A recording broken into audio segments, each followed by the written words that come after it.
Crane jobs. Now, I've done a lot of crane jobs over the years.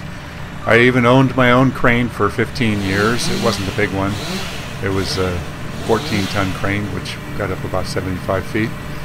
And it was a learning experience for me to be the crane operator after having done so many years of crane jobs, hiring out all the work. I sold my crane, so now when I do crane jobs, I hire it out. Now, I thought about this video.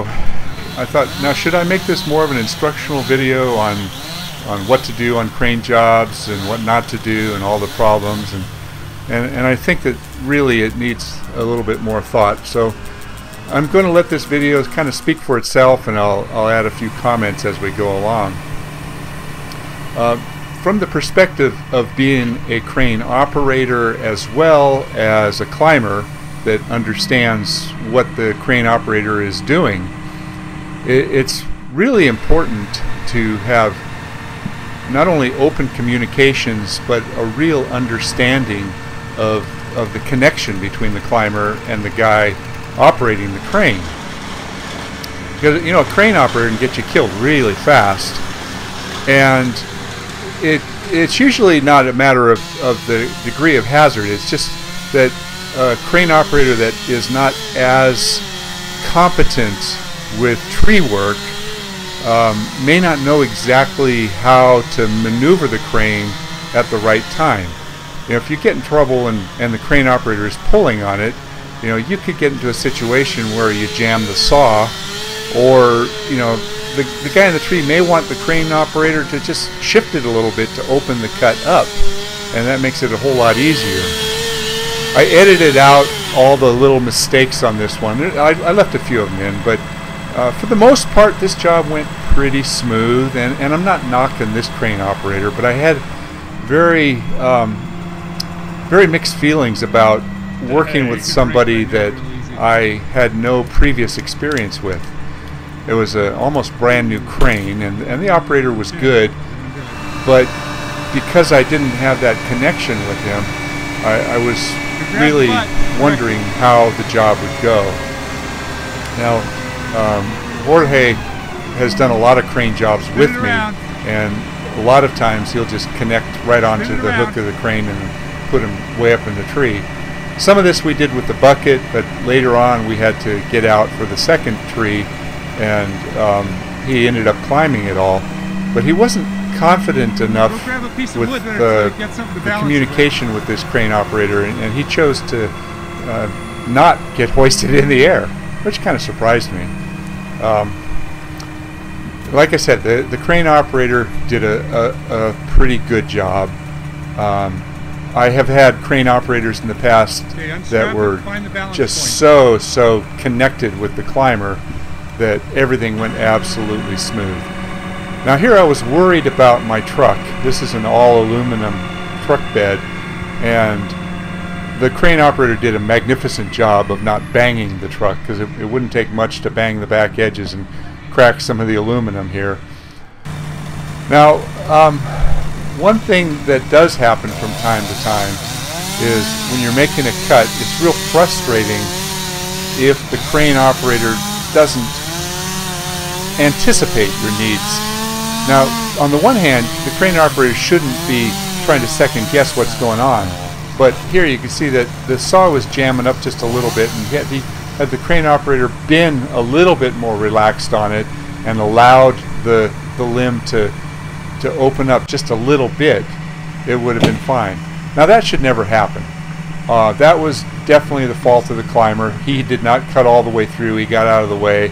But a crane operator should never have to pull to get the cut to come apart. For the most part, like I said, the job went really smooth, and I was really happy. We got the job done in record time. So all's well that ends well, but there is always a lot to learn.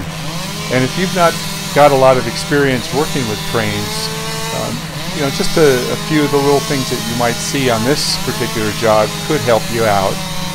Learning how to balance the logs when you're loading big logs, you know, working the wood and setting it up, and and where you set things up really makes a big difference.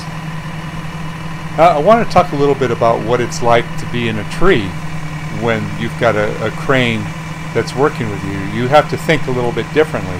You don't think about gravity. There you go. There was another cut that wasn't all the way through. You have to think about gravity, and normally you think about the branches always going down, but when a crane is pulling up on it and you don't make the cut in the right configuration, you're going to jam your saw every time. Here the crane operator was doing a really good job of lowering it a little bit as he was cutting. You know, the two of them, as they worked through the day, they started gelling a little bit better, and I could see that as the day went on, everything went a lot smoother.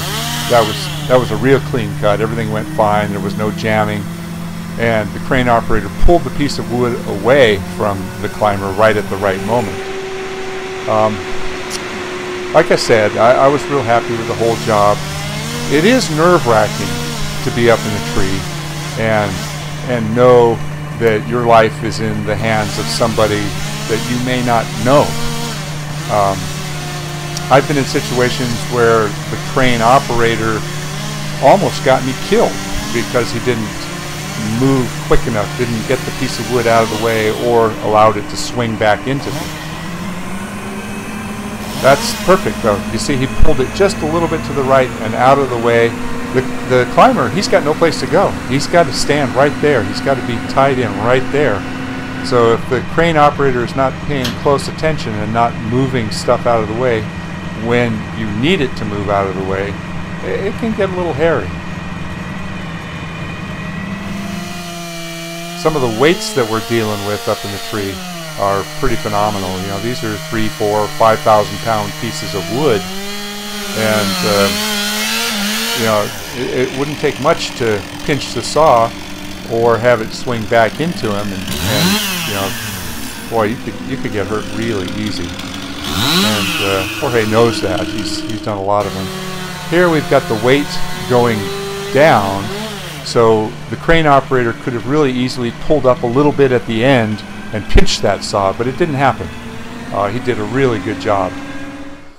This is kind of interesting. We needed to move the logs around in the truck, so we kind of pulled back and used the weight of the log. Now I want to talk a little bit about traffic.